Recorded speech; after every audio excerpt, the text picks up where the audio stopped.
Salut tout le monde et bienvenue dans cette toute nouvelle vidéo où je vous présente les sorties livresques du mois d'août 2023. Je suis quand même assez contente parce que j'ai, malgré le fait d'avoir très peu de sorties du coup juillet-août avec les vacances et puis la rentrée littéraire qui arrive par la suite, j'ai quand même trouvé de jolies pépites et je suis ravie de vous les présenter tout de suite. On ne change pas les bonnes habitudes, je vais commencer par le format poche et sortira au mois d'août Gardien des Cités Perdues, le tome 8 écrit par Shannon Messenger. J'en suis toujours au tome 1. Voilà, j'ai envie de continuer, même si c'est pas une saga qui pour moi est exceptionnelle. Par rapport au premier tome, j'avais plutôt bien aimé, donc avec un peu de chance, je lirai la suite prochainement. Un roman de Kim Stanley Robinson ici, il s'agit de Shaman et on va suivre un homme qui va faire un voyage initiatique, un homme d'il y a 30 000 ans, puisqu'on va parler ici d'ère glaciaire et j'aimais plutôt bien le côté de retourner dans l'histoire, mais pas dans l'histoire d'il y a 20, 40, 60 ans, 100 ans. Là on est vraiment dans une autre ère et j'ai envie de découvrir ce roman à travers du coup les mots de cet auteur. Ensuite, on va suivre du coup un roman d'Hélène Bukowski. Ici, on va être dans un roman qui s'intitule Les Dents de lait. Et je trouve que c'est un roman qui est parfait pour la saison, on va dire, un peu creepy, donc d'automne, avec entre septembre, octobre et novembre. Je trouve que ce roman se marierait super bien avec mes lectures. Ici, on va suivre une femme qui est accompagnée de sa fille qui va vivre dans un village plutôt paumé. Et c'est un village qui est vraiment rempli de brouillard, qui est tout le temps un peu... Il fait froid, il fait nuit, c'est un truc un peu glauque. Et puis très vite, en fait, les habitants en ont marre des autres, en ont marre des autres villages. Et du coup, ils vont faire exploser le seul pont qui leur permet d'être reliés en fait à la vie en général. Et ils vont se retrouver en autarcie. Tout le village va se retrouver isolé. Et puis la fille, je crois qu'elle s'appelle Scald ou Scald, je sais pas trop comment vous voulez prononcer, elle va, lors d'une balade en fait, retrouver une adolescente. Elle va retrouver cette ado, elle va dire mais comment cette adolescente a fait pour arriver ici en sachant qu'elle ne l'a jamais vue dans le village. Elle va dire mais comment elle a fait pour vivre ici et elle va la ramener du coup avec sa mère. Chez sa mère en fait et les habitants vont mener une petite chasse aux sorcières. Voilà, donc j'en sais pas plus, je ne sais pas exactement sur quel sujet précis on va traiter, mais en tout cas c'est un sujet qui déjà par le thème et par l'ambiance un peu glauque me tente plutôt bien. Un roman, je pense que vous l'avez vu passer, il s'agit d'un roman young adult nommé Deepwater et c'est écrit du coup par Sarah Epsen. Ici on va suivre 7 adolescents qui font une soirée, me semble-t-il, mais au cours de cette soirée il y aura un meurtre et du coup ça va être un genre de huis clos où tout le monde va se jeter la pierre, tout le monde va se dire non mais c'est toi qui l'as tué, c'est toi qui l'as tué et forcément pour vous faire un petit peu monter la sauce, et bien tous ont une bonne raison de tuer du coup l'adolescent qui est mort quoi. Donc ça me tente bien, j'aime beaucoup ce genre de roman où il y a plusieurs possibilités, plusieurs, on va dire, coupables et j'ai hâte de pouvoir me le procurer et de le lire. Un roman cette fois qui est très vieux, enfin qui est très vieux, tout est relatif. Je l'ai vu passer il y a quelques temps maintenant et je l'ai vu sorti en poche et je me dis ok pourquoi pas.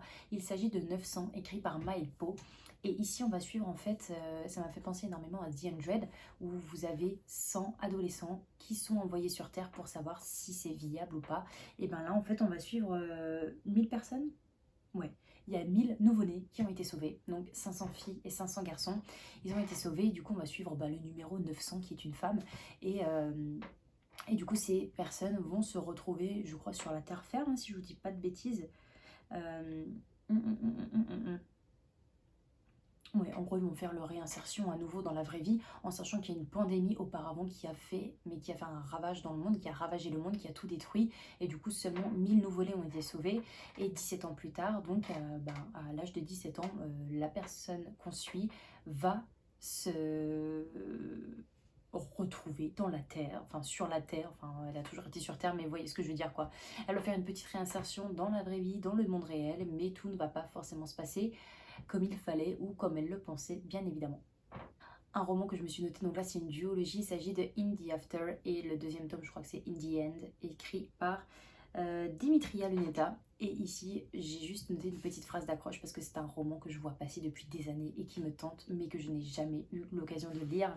Il s'agit de... alors la phrase d'accroche est « La traque ne prendra fin qu'à votre dernier souffle ». Et moi, je me suis dit « Ok, c'est parfait, on ajoute à la pile, enfin à la wishlist déjà, pour commencer ». Et puis, c'est un roman qui me tente depuis des années, depuis sa première sortie en grand format. Ça me tente, là ça sort en poche. Je veux dire qu'au bout d'un moment, j'aurais plus aucune excuse de ne pas lire une duologie qui me tente. On commence avec Le silence des abysses, écrit par Gilles Milo-Vasseri. Et là, nous sommes en Argentine et nous allons suivre du coup un sous-marin qui a disparu depuis, j'aimerais vous dire, quelques temps.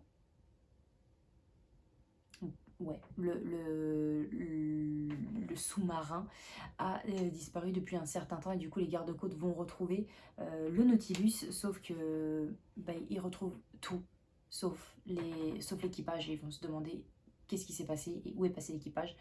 J'aime vraiment beaucoup les abysses. J'aime vraiment beaucoup ce genre de phénomène avec les sous-marins. J'ai tellement peur de l'eau dans la vraie vie que j'aime me plonger dans les romans qui me donnent des frissons du coup à travers les mots tout simplement. Donc c'est un roman que je peux vous conseiller si vous aimez ce genre d'événement, ce genre de phénomène de disparition un petit peu comme ça. Donc j'aimerais beaucoup le lire. Je me suis noté également Autant des damnés et des bénis, écrit par Ayobami Adebayo. Et nous sommes au Lagos ici et on va suivre du coup comment on appelle ça? Il y a des violences qui éclatent au cœur du Lagos et on va suivre notamment deux personnages qui sont opposés par leur statut social. On a d'un côté la richesse, mais la plus haute richesse, et de l'autre côté, on a une personne qui est très pauvre, mais qui est très déterminée. Et puis ces deux personnages vont se rencontrer par un grand hasard et elles vont se rencontrer mais elles vont se retrouver au même endroit, au même moment, au mauvais moment peut-être et on se rend compte à ce moment-là que du coup le statut social ne vous aide pas quand il y a autant de violence dans votre pays et c'est un conte du coup apparemment qui était assez bien vu au Nigeria, qui était assez bien coté, assez bien... il a reçu pas mal de prix. Et je me le suis noté. Voilà, c'est un service de presse du coup de Charleston. Et puis je l'ai noté pour la voir en fait parce que ça me tente énormément.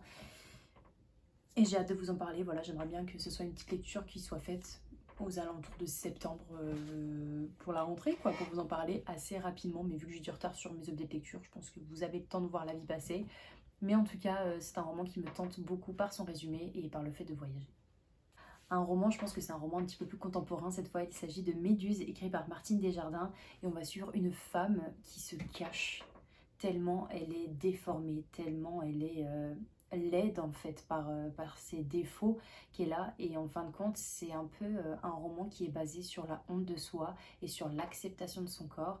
Et c'est une métaphore du coup par rapport à Méduse, par rapport au fait qu'elle se cache derrière ses cheveux tout le temps parce qu'elle a honte d'elle. Et c'est un roman qu'on va suivre du coup un peu plus psychologique dans le sens où comment cette personne, elle se perçoit à l'intérieur, comment cette personne fait pour vivre du coup avec le jugement des autres et le jugement qu'elle se porte. Et c'est tout un roman basé dessus. Un roman cette fois, un petit thriller, je me suis noté Le Chant des Innocents. Ici c'est écrit par Per Giorgio Pulixi.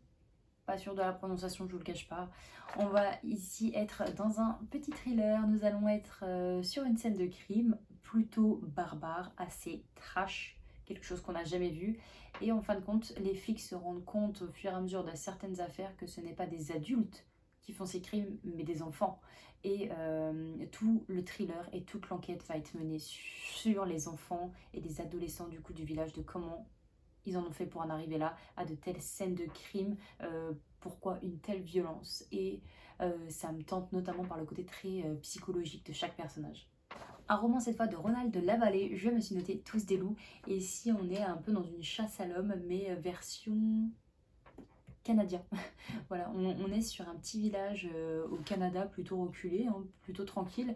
Et puis il y a une rumeur qui court comme quoi il y a une personne qui aurait tué je sais plus comment il s'appelle le personnage, nous allons l'appeler Franck.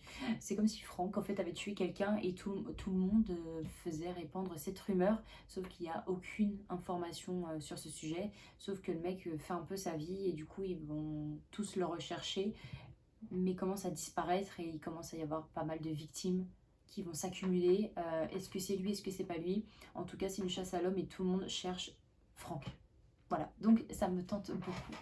Un roman historique cette fois, je me suis noté Les 4051 de Pichipo, pardon. Et c'est écrit par Régis Delpech.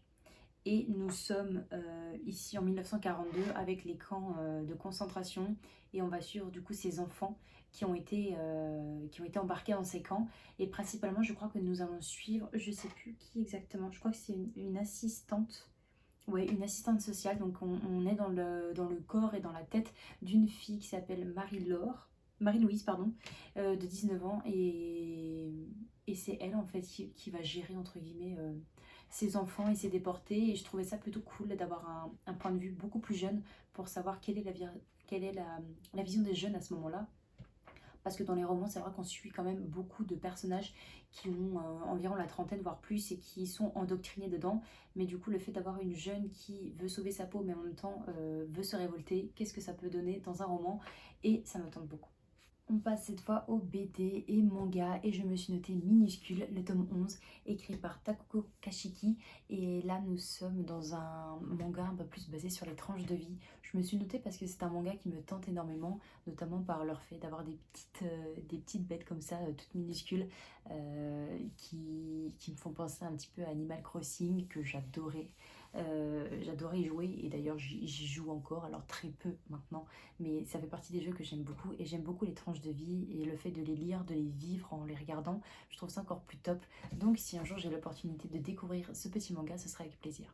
Et puis je me suis noté un autre roman également, alors c'est plus un roman graphique voire BD, écrit et illustré par Sweeney Boo, et là nous sommes sur un roman un peu basé sur la chasse aux sorcières, on va dire. Il s'agit de Paix à mon âme. Et je crois qu'on va suivre une personne, notamment dans une école de magie. Et on est vraiment basé sur de la sorcellerie, avec des disparitions. Nous sommes dans la forêt. Bref, ça annonce Halloween à plein nez. Donc du coup, je trouve ça marrant qu'ils sortent ça au mois d'août. Mais ce sera parfait pour le Pumpkin Autumn Challenge. Et voilà, du coup, j'espère que cette vidéo vous aura plu. N'hésitez pas à me dire quelle est la sortie qui vous tente le plus, pardon, pour le mois d'août. En attendant, je vous souhaite de passer un très bon dimanche et on se retrouve très vite pour une prochaine vidéo. Ciao!